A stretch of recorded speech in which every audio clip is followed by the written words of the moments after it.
안녕하세요. 지극히 사적인 책 읽기의 똑사입니다. 안녕하세요. 똑진입니다. 네, 저희 오늘 사피엔스 마지막 리뷰합니다. 아, 여기까지 달려왔는데 어떠세요, 똑치님? 이번 마지막 리뷰를 할 때쯤 되니까 생각이 너무 많아지고 조금 이렇게 우울한 기분이 들어요. 너무 어깨가 무거워진다는 느낌이 드네요. 그렇죠. 유발 하라리가 남기는 메시지 좀 그렇죠. 네, 그리고 지난번에 한 몇 해 전에 읽으셨다고 하셨잖아요. 네.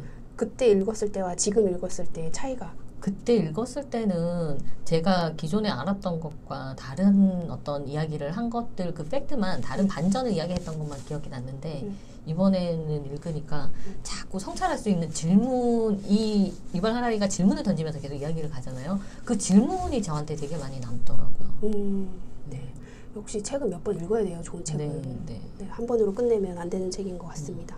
네, 과학혁명 들어갈게요. 그러니까 과학혁명 하면 이제 저는 코스모스, 칼 세이건의 코스모스가 떠오릅니다. 그때 칼 세이건이 이렇게 말을 했어요. 1000년간 중세 교회가 과학 발전을 저해했다. 이오니아 시대에 발달했던 과학 실험 정신을 존중하고 받아들여주지 않았기 때문에 과학 기술이 발전할 수 없었다.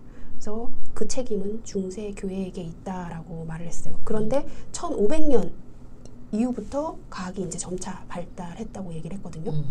여기서 유발 하라리도 같은 말을 하고 있어요. 1500년부터 500년간 과학이 발달을 했는데 심지어는 과학혁명이라고 붙일 수 있을 정도로 과학이 발달했다라고 얘기를 합니다. 그러면 어떻게 500년간 이렇게 갑자기 과학이 발달할 수 있었을까라고 살펴보니까 이제 과학이 발달하려면 적어도 두 가지가 필요한 거예요. 첫 번째가 정치, 그다음에 두 번째가 경제. 그래서 정치에는 이제 제국, 그다음에 경제에는 자본주의. 이 두 가지가 서로 꼬리에 꼬리를 물고 과학과 연대해서 발전을 했다라고 얘기를 합니다. 그렇다면 어떻게 제국이 과학과 연대를 해서 발달할 수 있었을까? 우선은 서유럽을 한번 볼게요. 그 서유럽은 솔직히 로마 제국 시대에 항량한 나라라 거기에서는 강물이나 노예를 제외하면 거의 가져온 게 없었다라고 얘기를 해요. 그러니까 그렇게 자원이 풍부한 나라가 아니었어요, 서유럽은. 그런데 이들이 어떻게 서유럽 제국주의가 돼서 전 세계를 제패할 수 있었을까? 보면은 이때 서유럽은 과학 정신과 그다음에 정복자들과 서로 맞물려가지고 유기적으로 서로 상호 보완 관계로 깡 맞물려서 서로 도와줬던 것 같아요. 서유럽의 제국주의를 보면은 정복 정신을 보면은 나는 이 세계를 잘 모른다. 이 세계를 잘 모르기 때문에 나가서 새로운 걸 배워야 된다라는 정복자의 사고 방식이 그러했고요. 그리고 그 당시에 이제 과학자들도 보면은 나는 잘 모른다. 잘 모르는 걸 인정하고 새로운 실험을 통해 가지고 계속 발전을 시켰거든요. 그걸 유발 하라리는 무지혁명이라고 얘기해요. 그러니까 제국주의자들의 정복자와 과학자들의 정신이 똑같았던 거예요. 둘 다 무지를 인정하는 데서부터 출발을 했어요. 그래서 너무나 신기한 게 이들은 그 식민지 건설하러 이제 배를 타고 떠나가잖아요. 이때 군인만 그 배에 탄 게 아니라 과학자들도 같이 탑승해가지고 그 나라에 가서 식민지를 건설했어요. 어떤 경우냐면 우리 코스모스에서 그 로제타 스톤 그 기억나시죠? 네네. 이게 로제타 스톤이 어떻게 된 거냐면 나폴레옹이 이집트를 침공해서 식민지를 건설하려고 갔거든요. 이때 나폴레옹이 데리고 간 학자만 165명이라고 합니다. 그 165명의 학자들이 그 이집트에 가가지고 언어, 역사, 식물 연구, 그다음에 지리학 이런 거를 다 조사한 거예요. 그때 갖고 온 게 로제타 스톤인데 그 로제타 스톤에는 고대 이집트 상형 문자가 있는 기념비였거든요. 그걸 본 프랑스의 샹폴리옹이 이집트인도 해독 못했던 그 이집트의 고대 언어를 해독을 합니다. 이런 식으로 굉장히 자기가 모르는 것에 대해서 새로운 탐구욕이 왕성했던 것 같아요.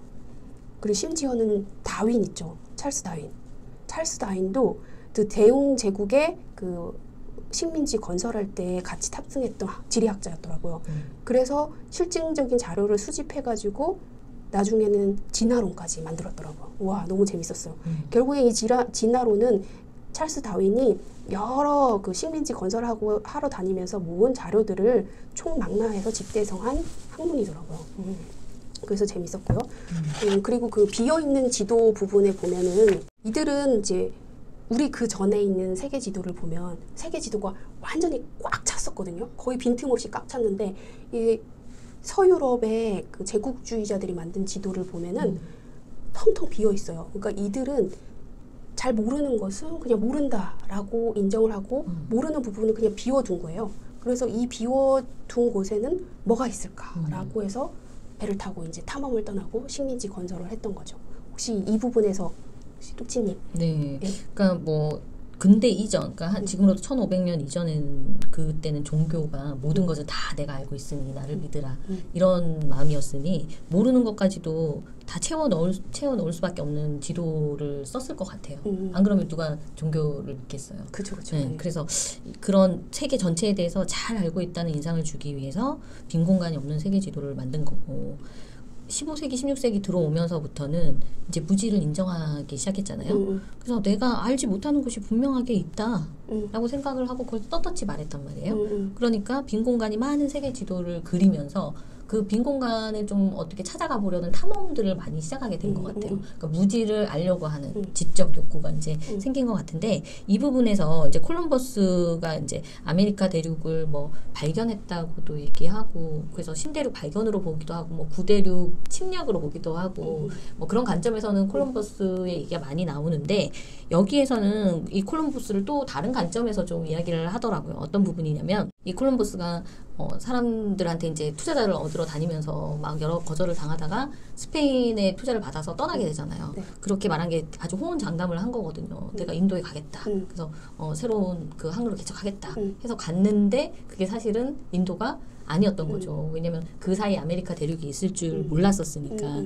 그래서 예전에 그런 꽉 채워진 세계 지도 그런 걸 믿고 그 떠났던 콜럼버스는 여전히 중세인이다라고 이렇게 여기서 얘기를 하고 대신에 최초의 근대인은 아메리고 베스푸치라는 사람을 이제 하라리가 이야기를 하고 있어요. 이 사람은 아메리카 탐험에 여러 번 참여했던 그냥 이탈리아 선원이었대요. 그런데 이 사람은 가보니까 콜럼버스가 인도라고 말했던 게 인도가 아닌 것 같아.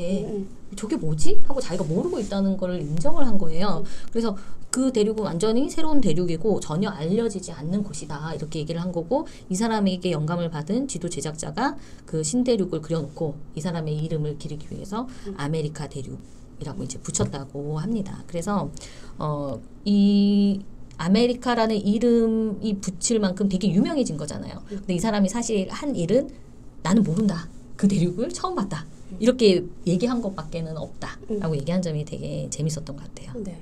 저는 이때 유발 하라리가 이렇게 유럽인들이 탐험과 정복의 야망이 그 어느 시대와 비견할 수 없을 정도로 탐욕스러웠다라고 말을 하거든요. 마치 유럽인들이 열병에 걸린 것 같았다라고 얘기를 하는데 톡치님 왜 이들을 이렇게 열병에 걸리게 했을까요?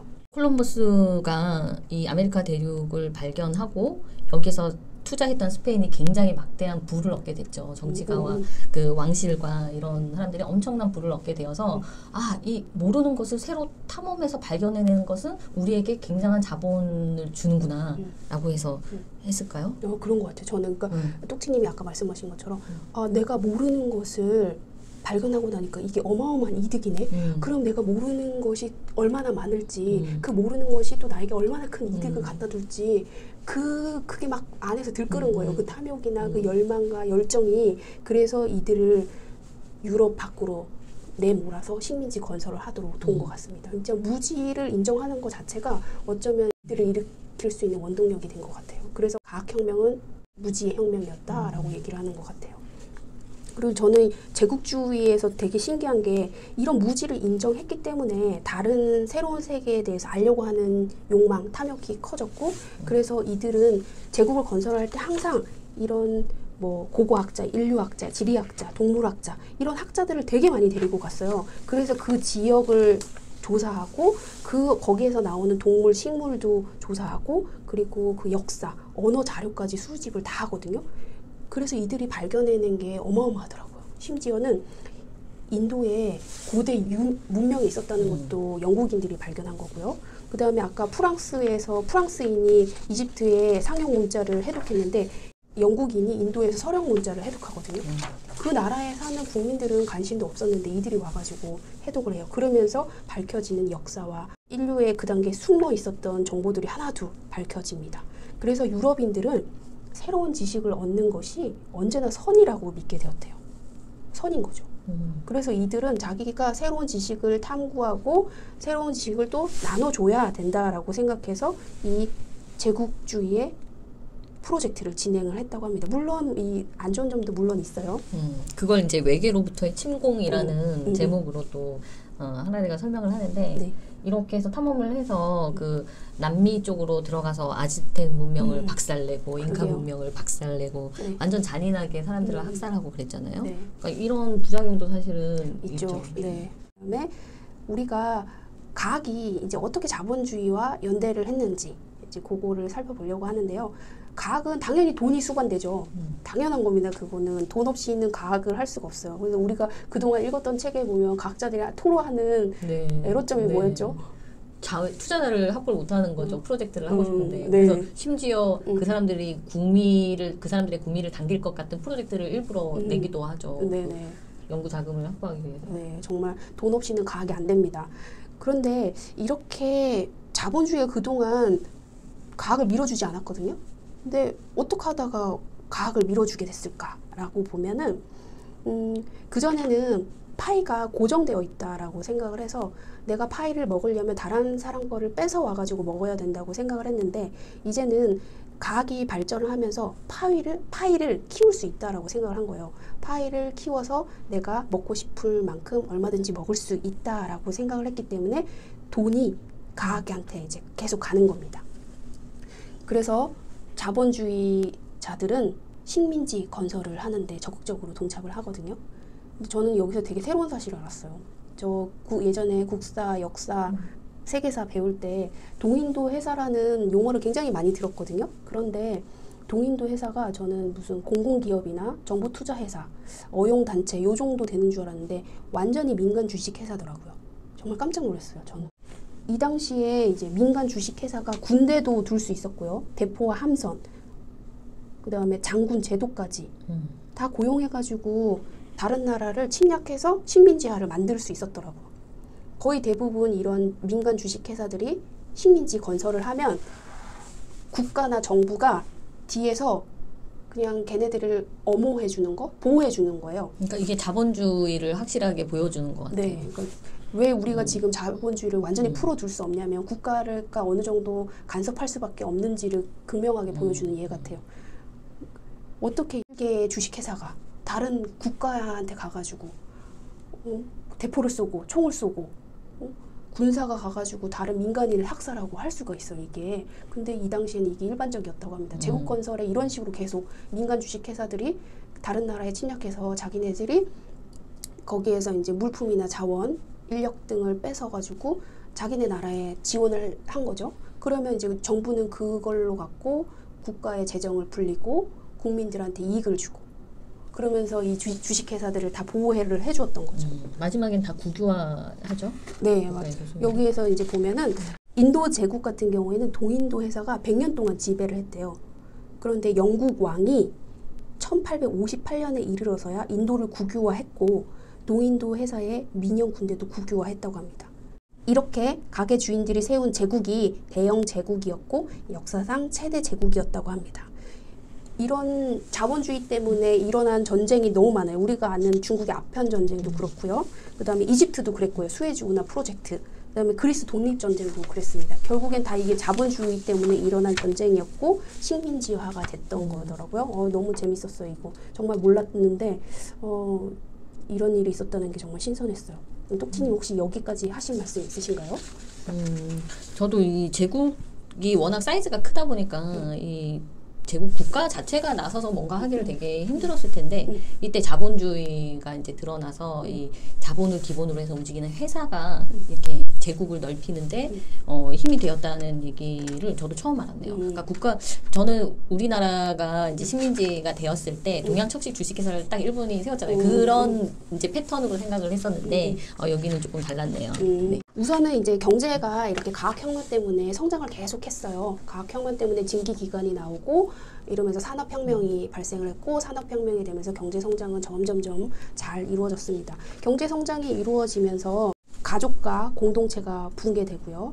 그 다음에 새로운 상상의 공동체가 발생을 했는데 그게 바로 국민과 소비 공동체라고 합니다. 우리가 이제 역사적으로 쭉 보면은 정말 500년간 과학혁명이 일어나고 난 이후부터 정말 빠르게 많이 변했어요.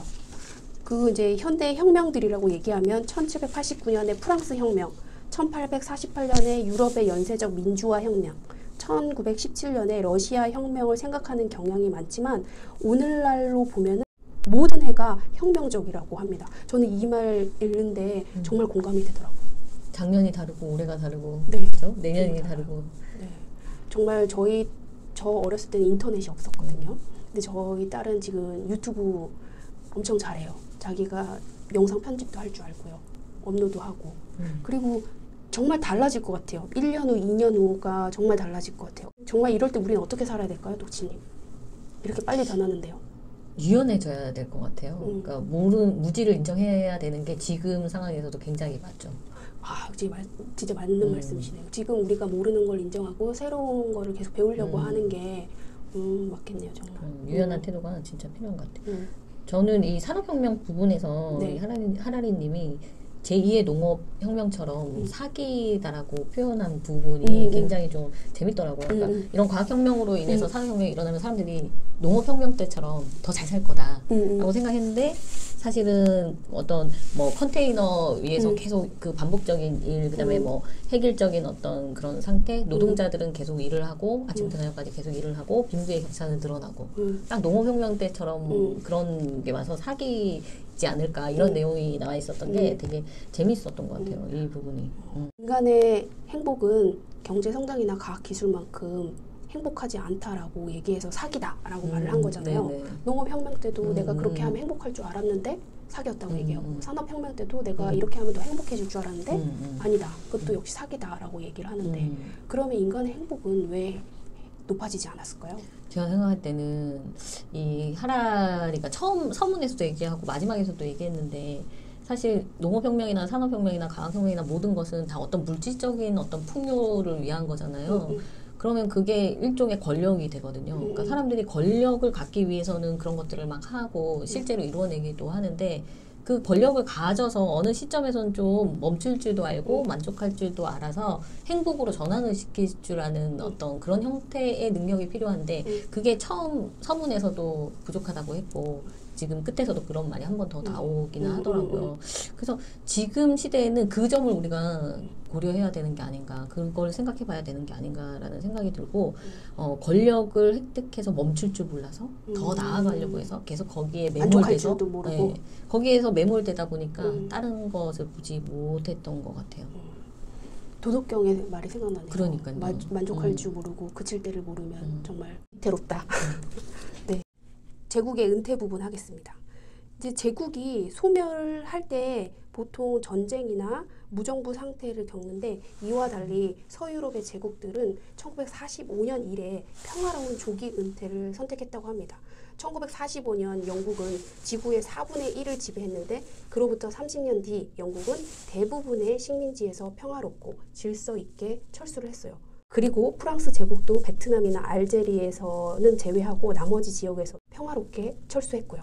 그리고 1989년 소련의 붕괴는 더더욱 평화로웠다고 얘기를 합니다. 근데 되게 신기했어요. 저는 특히 이렇게 보통 전쟁이나 무력 투쟁이 일어날 수도 있는데 이렇게 평화롭게 은퇴를 할 수 있었을까? 그거에 대해서 이제 똑치님이 팍스 아토미카 부분에 대해서 설명해 주시면서 똑치님의 의견을 덧붙여 주시면 좋을 것 같아요. 네, 이 이야기 나온 다음에 나오는 이제 제목이 팍스 아토미카인데 이 아토미카라는 의미가 원자의 어떤 의미, 원자력 발전. 그거 우리가 원자력을 가지고 핵무기를 만들잖아요.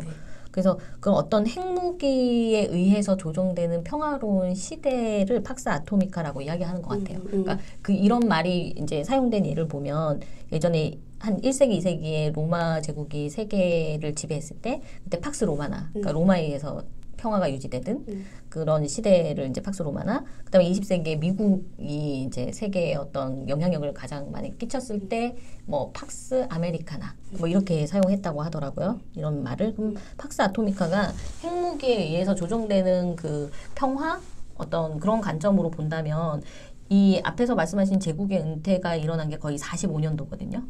근데 처음에 이 장애, 과학혁명 장을 시작할 때 하라리가 500년간 가장 눈에 띄는 결정적인 순간을 하나 딱 집었어요. 맞아요. 1945년 일본 원자폭탄 투하. 네네네. 그래서 45년에 그 일본의 원자폭탄을 투하하기 전에 그 엘러모 고도 사막에서 이제 원자폭탄을 실험한 그 순간을 이제 하라리가 가장 눈에 띄는 결정적 순간이라 잡았는데 그 이유가 인류는 이제 이 역사의 진로를 변화시킬 능력뿐 아니라 끝장낼 능력도 가지게 되었다라고 이제 해서 가장 눈에 띄는 결정적인 순간이라고 얘기했고 이때 45년도에 실제로 미국이 일본에 원자폭탄을 투하했죠. 그래서 그 장면을 다 봤잖아요. 그리고 일본도 바로 항복을 해버리고 그래서 이 45년도에 이런 제국들이 조용히 물러났던 건 이 핵무기의 위력을 봐서이지 않을까요? 저는 똑치님의 말씀을 듣기 전에는 얘네들은 어떻게 이게 평화롭게 조기 은퇴를 했을까라고 생각했는데 정말 그 말씀이 맞는 것 같아요.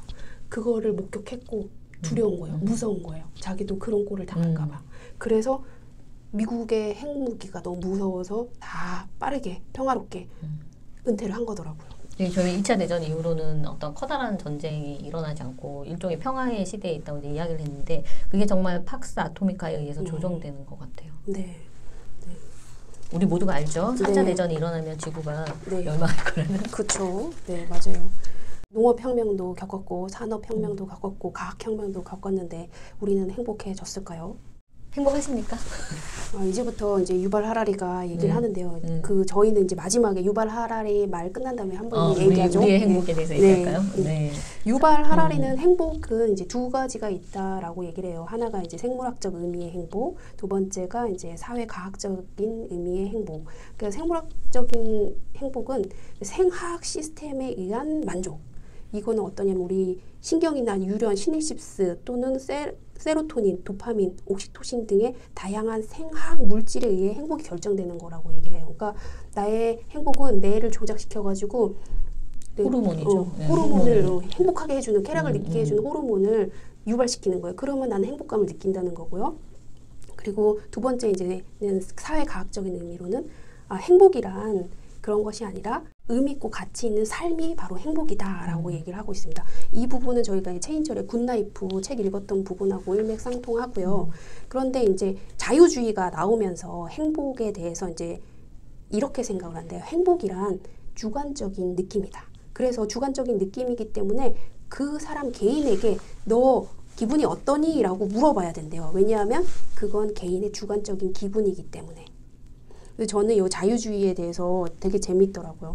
제가 여지까지 자유주의자인 건 알았는데 자유주의자의 표본이었구나라는 생각을 했어요. 자유주의자들이 이렇게 말을 한대요. 자신에게 충실하라. 자신에게 귀를 기울여라. 내면의 소리를 따르라. 이런 얘기를 한대요. 근데 이 자유주의가 어떻게 형성되었냐라고 이제 유발 하라리가 말을 하는데요. 이제 불교의 사상이 미국에 넘어와서 뉴에이지 사상과 만나가지고 만들어진 게 바로 자유주의라고 합니다. 그런데 이 뉴에이지 문화가 불교의 사상을 조금 오해해가지고 잘못 받아들여가지고 만들어진 게 이 자유주의의 뉴에이지 문화라고 얘기를 해요. 근데 저는 이 말에는 동의하지 않거든요.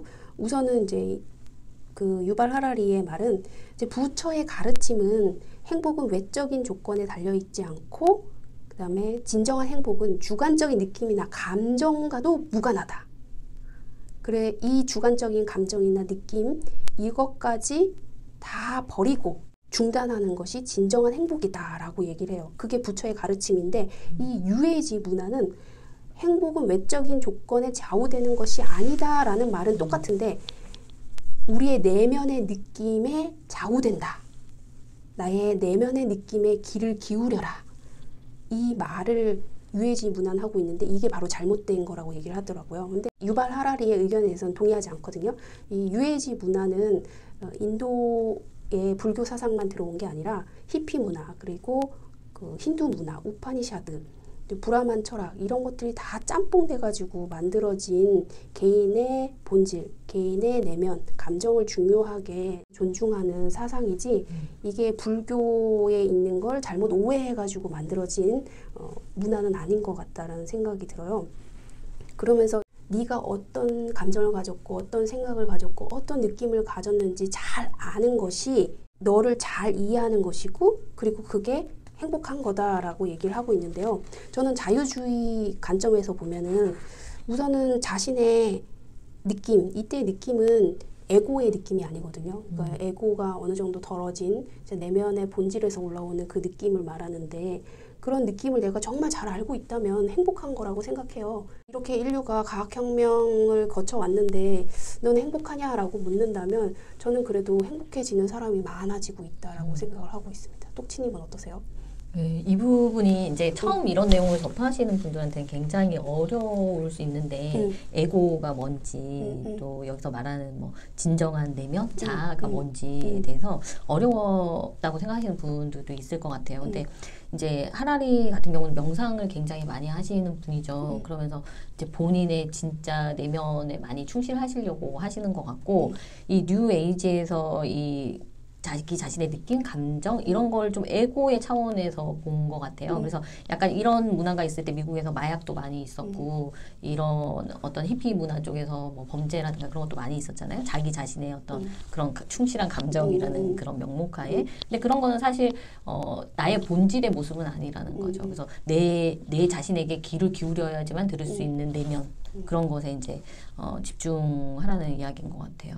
네. 요즘 사람들이 이런 공부 많이 하지 않아요? 네, 많이 하죠. 제 네. 주변에 정말 많이 합니다. 네, 저도 하고 있거든요. 네. 그래서 점점 자기 개인에 대한 만족도나 행복에 대해서 생각 많이 하고 그 만족도가 높아지는 것 같아요. 네, 저는 이 진정한 자아가 뭔지 내면이 뭔지 이런 공부를 하잖아요. 근데 제가 요즘 너무 신이 나는 게 뭐냐면 이게 자칫하면 불교 쪽에서 이야기하고 뭐 힌두교 쪽에서 이야기하고 이러는 거라서 약간 종교적인 걸로 치부되거나 그럴 수 있는데 과학자들이 이런 얘기를 한다는 게 저는 너무 기쁜 거예요. 그래서 뭐 내과학자 정재승님도 이런 류의 이야기를 하고 유발 하라리도 이런 이야기를 하고 뭐 이렇게 하니까 이게 정말 이 시기에 가야 할 길 같아요. 이게 이 시기에 우리가 행복을 찾아가는 길 같아요. 네. 많이 그런 책들을 읽으시면 좋을 것 같습니다. 마지막 호모 사피엔스의 종말 하겠습니다. 이제 호모 사피엔스가 종말이 할 거래요. 왜냐하면 우리가 지적 설계자 신이 되려고 한다고 합니다. 지적 설계에 이제 크게 세 가지 부분이 있는데요. 생명공학, 사이보그 공학, 비유기물 공학입니다. 근데 우리가 생명공학은 솔직히 농업혁명부터 계속 해왔어요. 예를 들어 이제 통통한 암탉하고 굼뜬 수탉을 교배시켜가지고 그 자손들끼리 계속 교배시켜서 굼뜬 혈통을 가진 닭을 만든 거죠. 그래서 우리가 그걸 가축화해가지고 잡아먹고 했거든요. 이런 식으로 계속 우리가 생명공학 부분에는 해왔는데 앞으로는 어떤 생명공학이 나올 거냐면 완전히 유전자를 조작해가지고 새로운 생명을 탄생시킬 거라고 합니다. 현재 기억과 학습 능력이 크게 개선된 천재생쥐가 만들어졌대요. 그리고 수명을 6배나 늘린 벌레도 만들어졌대요. 그러면 인간의 수명도 6배에 늘릴 수 있고요. 인간도 천재로 만들 수 있다는 말입니다. 그리고 7만 년, 10만 년 전에 죽은 네안데르탈인의 유전자를 복원해가지고 다시 살릴 수 있대요. 놀랍죠? 네, 이런 식으로 유전자 공학과 생명공학 기술 덕분에 우리는 정말 새로운 세상을 살 거예요. 이런 식으로 인지혁명 때문에 농업혁명과 과학혁명이 생겼는데요. 이 과학혁명 때문에 새로운 제2차 혁명, 인지혁명이 탄생을 하는 거예요. 제2차 인지혁명은 아까 말한 것처럼 완전히 새로운 인류가 창조되는 겁니다. 호모 사피엔스가 아니라 완전한 인류가 탄생하는 거예요. 그게 호모 데우스인가요? 유발 하라리의 다음 책? 네, 호모 데우스입니다. 근데 다른 건 이제 다 생략하고요. 그런데 여기에서 유발 하라리가 이렇게 말해요. 지금 역사상 처음으로 우리가 사는 세대의 모든 인간은 평등하다라는 사실을 인정을 했대요. 역사상 통틀어서 그 전에는 솔직히 그 상류계급, 지배계급들이 일부러 통치하기 위해서 나는 저 하층민보다 더 우수한 유전자를 갖고 있다라고 속였는데 앞으로는 정말로 호모사피엔스와 전혀 다른 유전자를 가진 인류가 탄생을 할 거라고 합니다. 그럼 이때 우리는 어떻게 해야 되는가? 이게 중요한 건데요. 이렇게 얘기를 해요. 마지막에. 우리는 어떤 존재가 되고 싶은가라고 물어야 할 것이 아니라 우리는 무엇을 원하고 싶은가? 이거라고 합니다. 이게 뭔 말이냐면 우리는 어떤 존재가 되고 싶은가? 뭐 죽지 않는 존재, 계속 건강하고 예쁜 모습으로 살고 싶은 존재, 이런 존재는 이미 기술적으로는 확보가 됐어요. 과학 기술적으로는 죽지 않고 살 수 있다고 합니다. 그런데 우리는 그런 걸 물어야 할 때가 아니라 무엇을 원하고 싶은가예요. 그럼 이런 과학 기술이 있는데 우리가 정말 가고 싶은 방향 무엇인지 불멸할 수 있는데 정말 나는 그것을 원하는가? 그 방향에 대해서 우리가 영향을 미쳐야 한다고 합니다. 과학기술은 그 제한이 없잖아요, 솔직히. 지금 뭐든 만들 수 있는데 어떤 영향을 미칠 수 있는지 우리가 곰곰이 생각을 해보라는 것 같아요, 유발 하라리는. 네. 정말 그래야지 우리 인류가 행복하게 살 수 있지 않을까. 아까 말씀하셨던 우리 인류의 목적은 행복이잖아요, 결국엔. 우리가 행복하려면 이 과학기술을 어떻게 사용해야 되는지, 그리고 과학자들, 자본가들, 그걸 이용하려는 사람한테 우리가 어떤 영향을 미칠 수 있을지 한번 곰곰이 생각해 보라는 문제 제기를 하고 딱 끝냅니다. 네. 여기까지 읽었는데 혹시 떡치님? 저는 마지막으로 이제 지금까지 말씀해주신 우리가 초인간, 초인류를 위한 이런 어떤 유전자 조작이라든가 막 이런 것들에 대해서 상상의 이야기를 쓴 소설을 한 편을 추천해드리고 마무리 짓고 싶은데요. 그 김초엽의 우리가 빛의 속도로 갈 수 없다면 이라는 소설집에 첫 번째로 나오는 순례자들은 왜 돌아오지 않는가 라는 단편이거든요. 근데 이 상황을 상상해서 쓴 건데 하라리도 말했지만 이렇게 되면 상류 계층이 생긴다는 거죠. 그 상류 계층이 어떤 것인지를 극명하게 보여주는 그런 소설입니다. 추천드려요. 네. 그럼 이것으로 마칠까요? 네. 네. 안녕.